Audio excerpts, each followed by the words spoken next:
Karena itu kepada semua media saya ingatkan, janganlah membuat berita-berita yang provokatif, berita-berita yang ada aroma adu domba, berita-berita yang membuat gaduh. Pada malam ini saya umumkan untuk seluruh, yaitu anak bangsa, insya Allah besok hari Sabtu tanggal 12 Desember 2020 di pagi hari, saya bersama pengacara akan datang ke Polda Metro Jaya, insya Allah.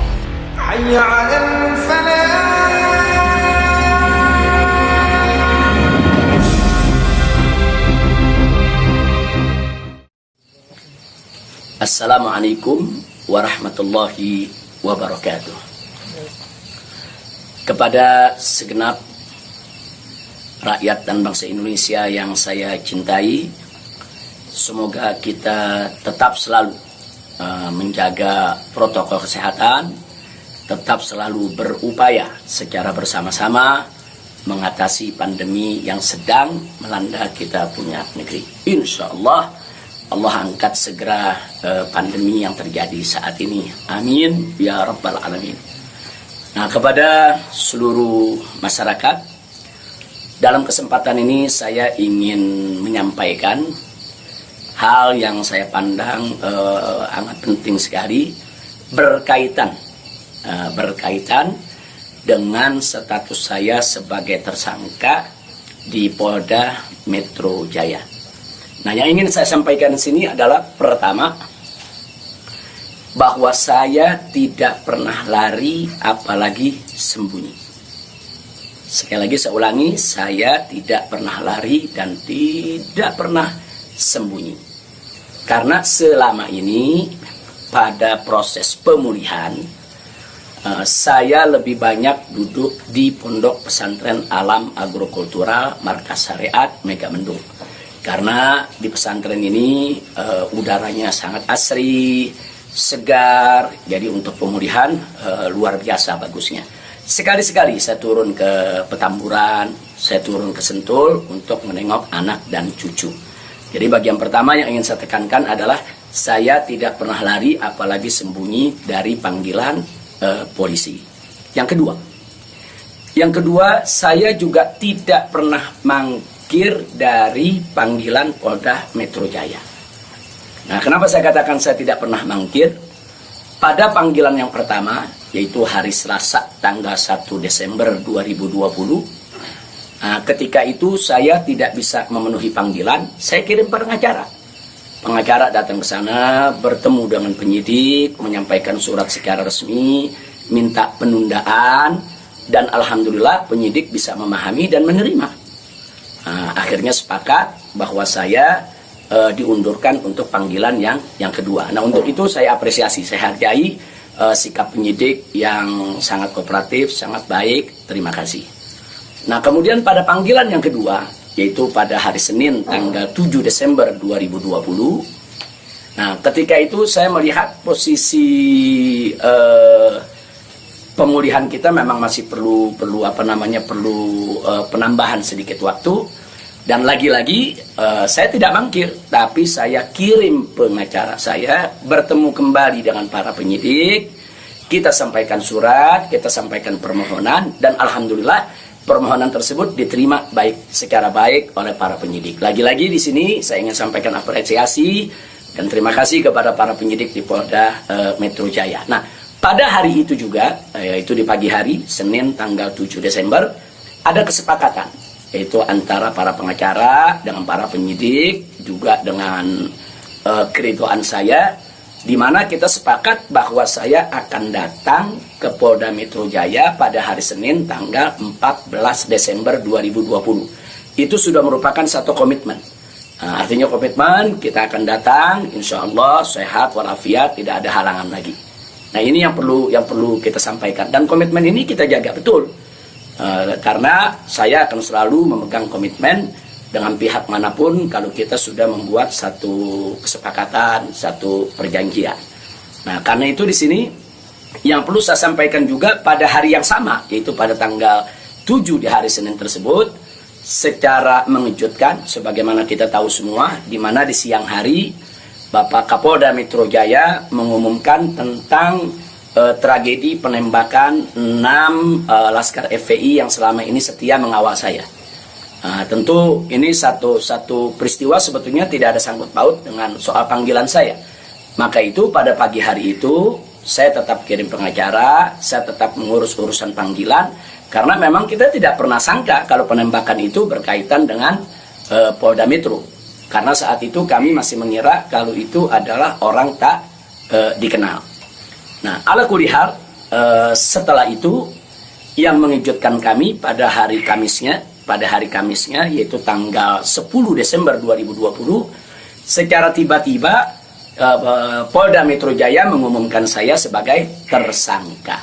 Ya, tentunya saya, para pengacara semua terkejut karena 2 panggilan sebelumnya itu saya masih berstatus sebagai saksi, dan itu pun belum sempat diperiksa. Rencana pemeriksaan tanggal 14 Desember, yaitu hari Senin yang akan datang ini. Nah, tapi karena memang pengumumannya begitu mengejutkan, pada hari Kamis tersebut saya sebagai tersangka, kemudian mendengar itu tidak benar kalau ada mengabarkan saya sembunyi, saya lari, tidak benar. Saya tetap berada di markas syariat Megamendung. Nah, begitu hari Kamis ada pengumuman semacam itu, Jumat pagi tanggal 11 Desember itu kita kirim lagi para pengacara untuk bertemu dengan penyidik, dan alhamdulillah terjadi pertemuan dengan penyidik. Nah, ditanyakan oleh para pengacara bagaimana komitmen yang hari Senin tanggal 14, apa itu batal atau bagaimana. Nah, kalau saya pribadi ingin tetap berpegang kepada komitmen, karena kita ini ustadz, dai, bergerak di bidang agama, tidak layak kalau kami itu membatalkan perjanjian atau suatu komitmen. Nah, kita dapat jawaban dari para penyidik. Kelihatannya mereka tidak mau menunggu sampai hari Senin, mereka minta lebih cepat. Nah, pada saat itu juga para pengacara minta kepada para penyidik, ya Habib Rizik siap dipanggil kapan saja, tapi tolong surat panggilannya dibuat, surat panggilan sebagai tersangka. Kami tidak pernah terima.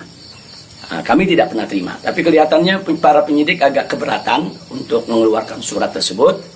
Akhirnya terjadi kesepakatan, kalau begitu cobalah bagaimana caranya supaya Habib bisa lebih cepatlah ke Polda Metro Jaya. Jadi artinya mereka tidak mau melanggar komitmen juga, karena memang komitmennya pada tanggal 14 siap diperiksa. Nah, kita katakan melalui pengacara, kami bukan orang-orang yang suka ingkar janji, bukan orang-orang yang suka mengingkari komitmen yang ada. Tapi karena memang Polda Metro Jaya meminta lebih cepat, lebih baik menurut beliau, saya terima. Nah, karena itu pada malam ini saya umumkan untuk seluruh, yaitu anak bangsa, insya Allah besok hari Sabtu tanggal 12 Desember 2020 di pagi hari, saya bersama pengacara akan datang ke Polda Metro Jaya, insya Allah. Nah, jadi saya mau menunjukkan bahwa kita tetap punya komitmen untuk menjadi warga negara yang baik, untuk patuh hukum, untuk ikut melaksanakan daripada prosedur hukum yang ada. Nah, karena itu kepada semua media saya ingatkan, janganlah membuat berita-berita yang provokatif, berita-berita yang ada aroma adu domba, berita-berita yang membuat gaduh. Jadi tidak benar kalau saya lari, saya sembunyi, atau saya mangkir. Nah, itu yang ingin saya sampaikan. Nah, selanjutnya saya ingin menyampaikan kepada Polda Metro Jaya agar tidak terjadi kerumunan, agar tidak mengambil perhatian daripada masyarakat, agar juga tidak ada pihak ketiga yang memanfaatkan yaitu momentum soal penjemputan saya ini sehingga bisa menimbulkan kegaduhan. Maka itu saya minta kepada Polda Metro Jaya tidak perlu untuk mengerahkan kekuatan secara berlebihan. Bahkan menurut saya tidak perlu ada penjemputan, tidak perlu ada pengerahan pasukan. Itu hanya akan mengeluarkan biaya yang banyak, kemudian ditambah lagi juga menguras tenaga, dan yang paling berbahaya adalah mengundang perhatian masyarakat sehingga nanti terjadi kerumunan. Nah, begitu terjadi kerumunan, nanti ada pihak ketiga sebagai provokator membuat kegaduhan, dan ini akhirnya bisa merugikan kita semua. Nah, jadi tidak usah khawatir, tidak perlu ada pengerahan kekuatan, tidak perlu ada pengerahan pasukan. Insya Allah besok hari Sabtu pagi tanggal 12 Desember 2020 saya akan diantar oleh para pengacara saya.